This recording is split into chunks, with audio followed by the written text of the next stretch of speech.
Saúde Consciência. Etel, gente, hoje está em Brasília, mas está ao vivo aqui conosco. Ela participa do Congresso da Sociedade Brasileira de Medicina Tropical 2026. E ela vai nos contar o que é uma doença tropical negligenciada. Bom dia, Etel. Bom dia, Fernanda. Bom dia a todos que nos acompanham aqui na CBN. É um prazer estar falando aí com você, Fernanda, Adalberto, Patrícia, todo mundo. Então, as doenças tropicais negligenciadas, que a gente chama, Fernanda, por que elas são negligenciadas? Porque a gente tem pouco investimento, principalmente em pesquisas de novos medicamentos, novas vacinas. São doenças que ao longo do tempo ficaram, diria assim, à margem das inovações, né? E aí são doenças também que essa ideia de doenças tropicais, elas estão mais em países do sul global, como a gente chama agora, né? Países em desenvolvimento. São doenças que estão muito relacionadas à desigualdade social, a populações que são economicamente mais empobrecidas e que são doenças que em países do norte global, países desenvolvidos, a gente já não tem mais, ou o número é muito pequeno, elas já foram eliminadas. Então, um exemplo dessas doenças: hanseníase, filariose, a própria febre maculosa, que no final vou falar um pouquinho, que a gente está tendo vários casos aí no Espírito Santo, a leishmaniose, as eumentíases, verminoses, que países desenvolvidos já também não tem mais o número de casos que nós temos aqui no Brasil, em outros países, né, também em desenvolvimento, principalmente do sul global, e por isso elas são negligenciadas. A gente há muito tempo não tem novos medicamentos, novas vacinas, mas recentemente nós temos algumas mudanças para essas doenças. Eu vou falar algumas delas aqui, inclusive nós no Congresso estamos discutindo várias inovações, algumas que aconteceram. Uma delas é para a malária. Nós tivemos um novo medicamento, que é a tafenoquina, que foi testado, os ensaios clínicos, Fernanda, eles foram feitos aqui no Brasil também por um dos pesquisadores da Fiocruz e foi incorporado pelo Ministério da Saúde. E com 2 anos já de incorporação, Fernanda, olha só, a gente conseguiu reduzir 40% os casos de malária na região norte. E na população Yanomami, lembra que nós tivemos muitos casos de malária na população Yanomami, que teve declaração de emergência, tivemos aquelas fotos bem tristes, né, trágicas da população, né, Yanomami, bem emagrecida, muitos adoecidos por conta da malária. E com a introdução desse medicamento, que é um medicamento de dose única, então ele muda bastante o tratamento, a gente conseguiu nessa população reduzir em 70%, Fernando. Então, assim, você vê que um medicamento novo que tem uma facilidade, por exemplo, uma dose única, ele facilita muito para as pessoas tomarem o medicamento, né, e aí ficarem mais protegidos contra essa doença. E esse medicamento também, ele teve uma inovação, porque um dos grandes problemas da malária, a gente também tem malária aí no Espírito Santo, é que as pessoas se reinfectam. É uma das doenças que você tem as infecções. E esse medicamento também protege contra a reinfecção. Então, isso mudou muito e em menos de 2 anos o panorama da doença. A gente também tem o caso da tuberculose, né, que é a doença que eu estudo, que nós temos aqui dentro do Congresso um workshop da Rede Brasileira de Pesquisa em Tuberculose, onde também discutimos as inovações que têm sido feitas para que a gente possa vencer, né, eliminar essa doença como problema de saúde pública. A gente tem em torno de 80 mil casos todos os anos no Brasil, em torno de 6 mil óbitos, então é muita gente que ainda morre dessa doença, é a principal doença infecciosa que a gente tem. E por isso falar dessas tropicais, nessas doenças negligenciadas, que chama um pouco a atenção, principalmente das grandes indústrias farmacêuticas para a inovação, porque elas são doenças que estão concentradas em grupos populacionais vulnerabilizados. A gente tem o exemplo aí da febre maculosa, que é uma doença também gente tem visto, inclusive, mortes, né, Fernanda? No Então, Espírito também Santo. aproveitar no Espírito Santo, chamar atenção também para essa doença e chamar atenção para a gente poder evitar esses locais onde a gente vai ter uma concentração de carrapatos, principalmente perto de rios, né? É uma doença que não se transmite de uma pessoa para outra, ela é transmitida através do carrapato, a rickettsia, que é o agente causador dessa doença.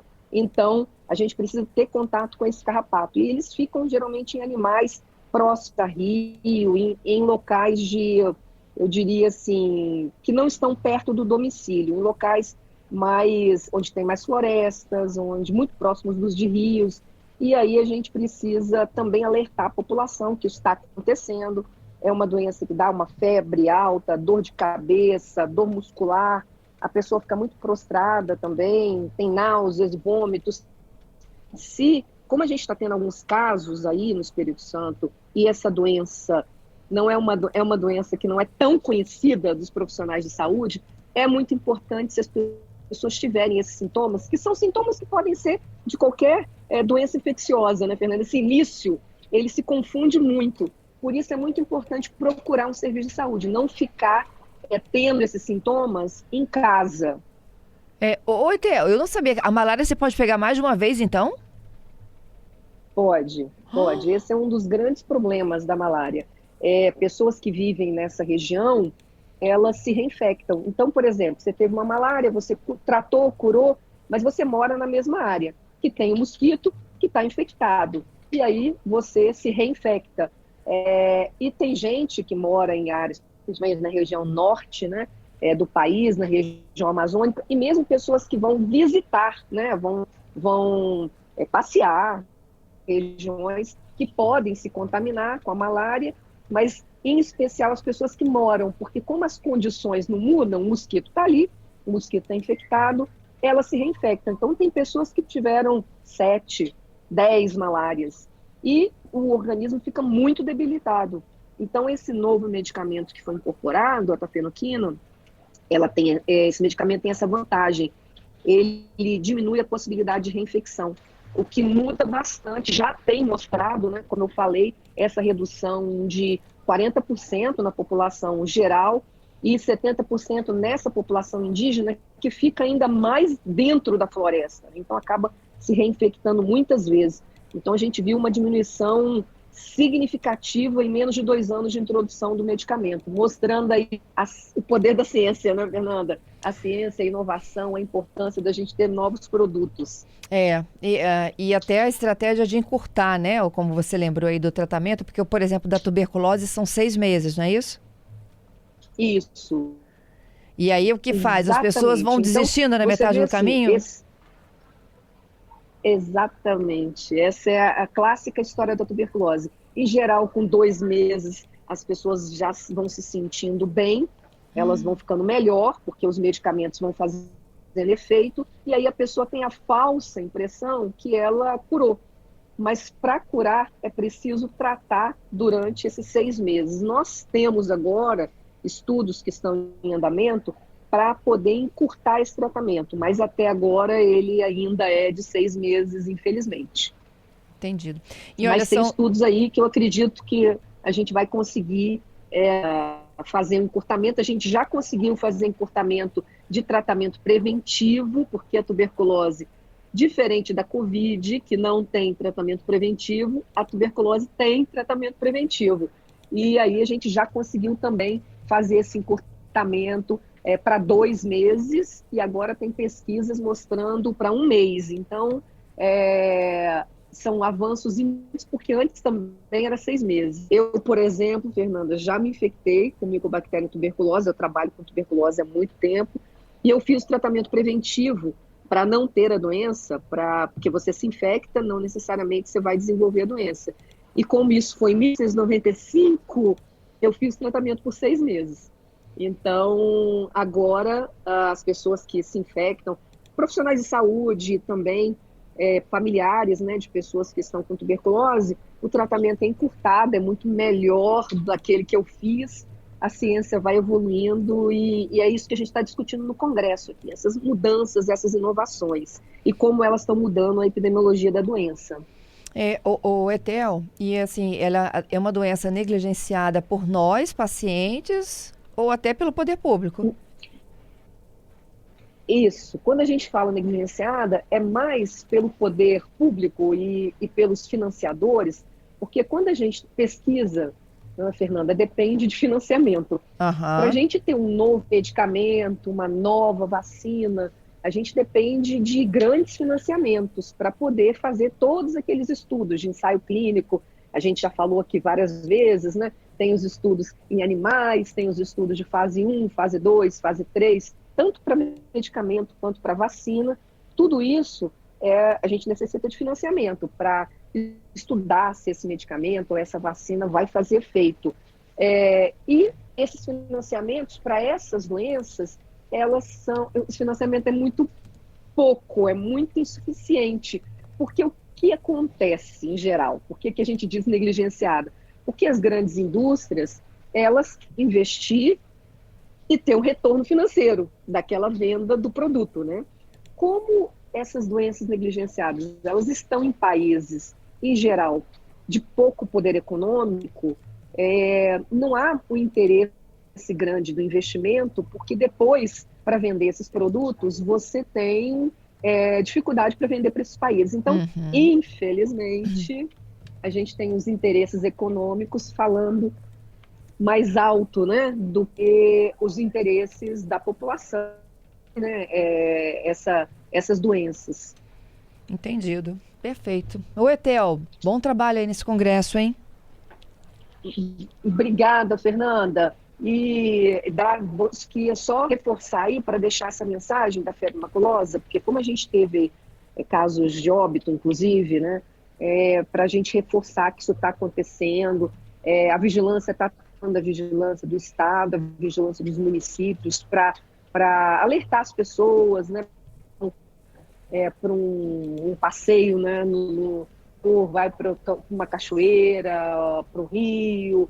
Então, prestar atenção se tiver esses sintomas e mesmo se tiver em algum local que tenha uma vegetação muito grande, que tem animais ali silvestres, né? É importante a gente prestar atenção, porque às vezes a pessoa não sente que o carrapato picou, né? Mas é importante, se tiver sintomas de febre, dor de cabeça, cansaço, prostração, procurar um serviço de saúde para fazer um diagnóstico correto. Perfeito, Adalberto, está até com dados atualizados aqui, olha, vamos da febre maculosa. Exatamente, Etel. Em 2026, gente, até a última semana, na quinta-feira, dia 13, nós tivemos confirmados aqui no Espírito Santo 20 casos de febre maculosa, com 12 óbitos que foram registrados. Entre as cidades, Etel, que nós tivemos aqui, inclusive, o registro desses óbitos estão, por exemplo, Água Doce do Norte, Águia Branca, Baixo Guandu, Boa Esperança, Cachoeiro, Castelo, Colatina, Iconha, Itaguaçu, Marilândia, Mimoso do Sul, Pinheiro, Santa Teresa e São Mateus. E só pra gente fazer uma comparação, gente, com o mesmo período do ano passado, em todo o ano passado, em 2025, foram confirmados 19 casos da doença com 3 óbitos. Ou seja, só até agora, aí, início de agosto, já superou essa marca aí. Exato. Então, por isso que é muito importante prestar atenção. O que causa o óbito, Fernanda, Adalberto, é a demora no diagnóstico. É uma doença grave, então é preciso chegar assim, com a maior rapidez, né, ao serviço de saúde para a gente ter um diagnóstico aí correto. É isso. Eu te agradeço mais uma vez, Etel. Agradeço, Fernando, um abraço para todos que nos acompanham. Um abraço. Um abraço, gente.